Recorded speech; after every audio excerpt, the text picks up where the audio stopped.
Hello hi all, welcome to our heaven. എല്ലാവർക്കും ഞങ്ങളുടെ സ്വർഗത്തിലേക്ക് സ്വാഗതം.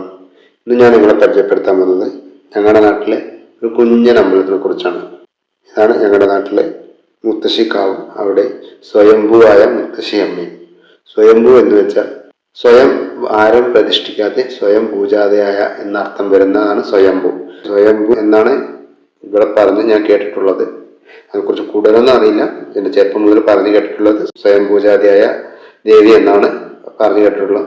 ഇവിടെ എന്തുകൊണ്ടാണ് മേൽക്കൂര ഇല്ലാത്തതെന്ന് വെച്ചാൽ മുത്തശ്ശിക്ക് കാറ്റും മഴയും വെയിലും എല്ലാം കൊള്ളണം, മേൽക്കൂര ഇടാൻ പാടില്ലെന്നാണ് ഐതിഹ്യം.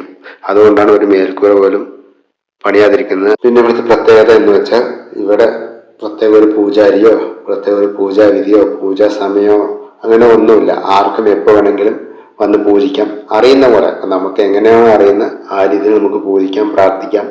അതിന് പ്രത്യേക പൂജാവിധിയോ പ്രാർത്ഥനാ രീതിയോ ഇതിന് സമയമോ അങ്ങനെ ഒന്നുമില്ല.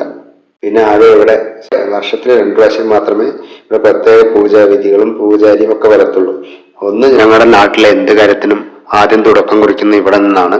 ഞങ്ങളുടെ ന്യൂ ഇയർ തുടക്കം കുറിക്കുന്നതിന് മുത്തശ്ശി അമ്മയുടെ അയ്യപ്പൻ പാട്ടോട് കൂടിയാണ്. അന്നും ഏപ്രിൽ 22-ന് മുരിങ്ങമല വരയ്ക്ക് ആന എഴുന്നള്ളത്ത് സ്റ്റാർട്ട് ചെയ്യുന്ന കിടന്നാണ്. അന്ന് മാത്രമാണ് ഇവിടെ പൂജാരി ഉണ്ടാവത്തുള്ളൂ. ബാക്കി ഏത് ദിവസം പൂജാരി ഒന്നും ഉണ്ടാവില്ല. നമ്മൾക്ക് ആർക്ക് വേണമെങ്കിലും എപ്പോൾ വേണമെങ്കിലും പോവാം, തൊഴുതാം, പൂജിക്കാം. നമുക്ക് അറിയുന്ന മാതിരി തൊഴുതി പൂജിച്ചാൽ മതി. പ്രത്യേക പൂജാവിധിയോ പൂജാകർമ്മമോ ഒന്നുമില്ല. പിന്നെ ഇവിടുത്തെ അയ്യപ്പൻ പാട്ടിന് ഒരു ആചാരം ഉണ്ട്, ആഴി പൂജ. വലിയ വിറകുകൾ കത്തിച്ച് തീക്കനലുകൾ ആക്കി അതിന്റെ മുകളിലൂടെ നടക്കുന്ന ചടങ്ങ്. അതിനെക്കുറിച്ച് കൂടുതൽ ഡീറ്റെയിൽ ആയിട്ട് ജനുവരിക്ക് ശേഷം പറയാം. അപ്പോ ഇതൊക്കെയാണ് ആർക്കും എപ്പോ വേണേലും വന്ന് സ്വയം അറിയുന്ന പോലെ പ്രാർത്ഥിക്കാനും പൂജിക്കാനും പറ്റുന്ന ഞങ്ങളുടെ മുത്തശ്ശിക്കാവിന്റെ വിശേഷങ്ങൾ. അപ്പോ ഇതുപോലെ അടുത്ത വീഡിയോയുമായി വരുന്നത് വരെ എല്ലാവരും ചാനൽ സബ് ചെയ്ത് സപ്പോർട്ട് ചെയ്യണേ. Bye bye bye.